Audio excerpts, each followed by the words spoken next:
Moving on to the mainframe sliders themselves. Again, these are 35mm circumference with a 12mm bore and 72mm in total length.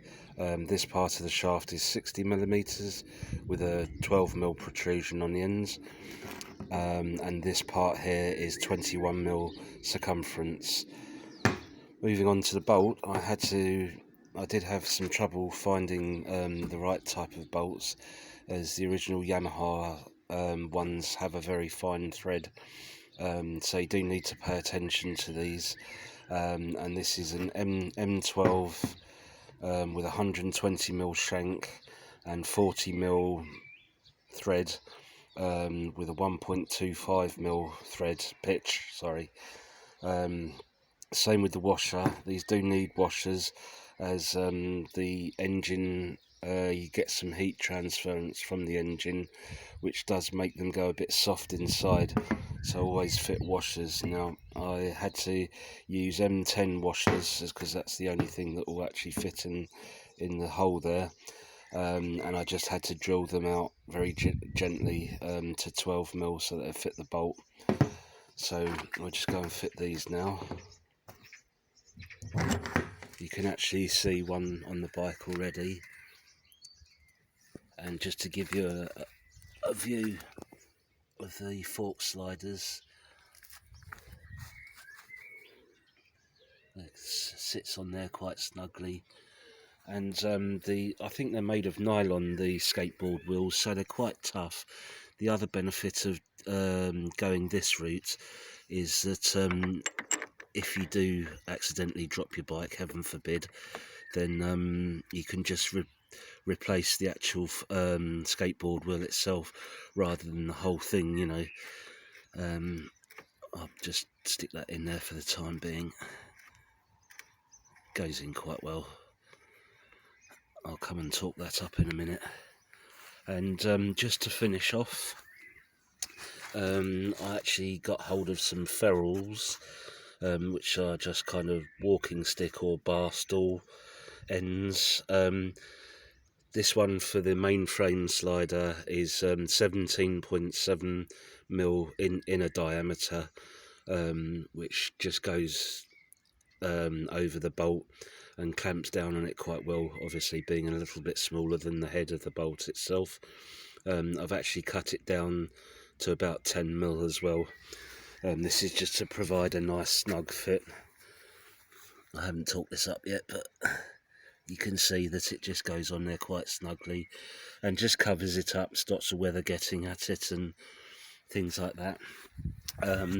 The others, for the front fork sliders, this one here is 16mm, which is just slightly smaller than the nuts that I've used there, and you can see that they're quite stiff. It's not going to come off, flying off or anything.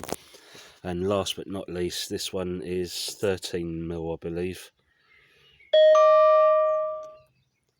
So that just pops on there like that.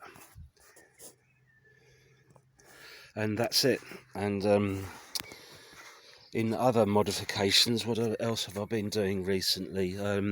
Well, as you can see, I've painted the mudguard finally.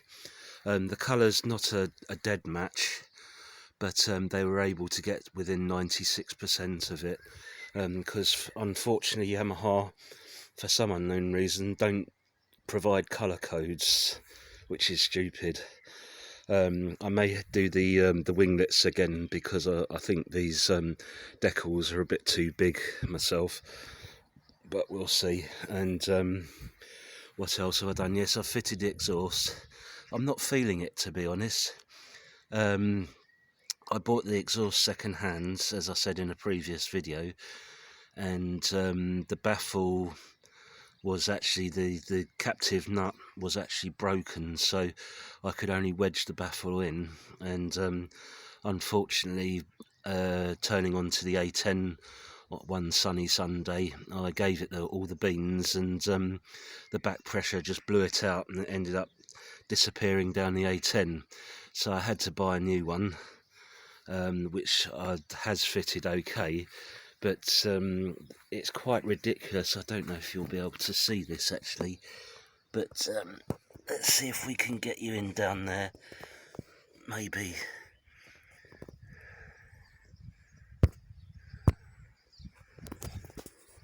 I don't know if you were able to see that, but the actual hole is here, which is just stupid. So I think that probably they've done that so that you can't keep taking the baffle out. But the baffle itself I replaced, which was £60 off of eBay, and it's broken. Absolute junk. So I think eventually I'll be buying a new exhaust, because I don't really like this one anyway. Without the baffle, it's way too loud. It just makes me deaf.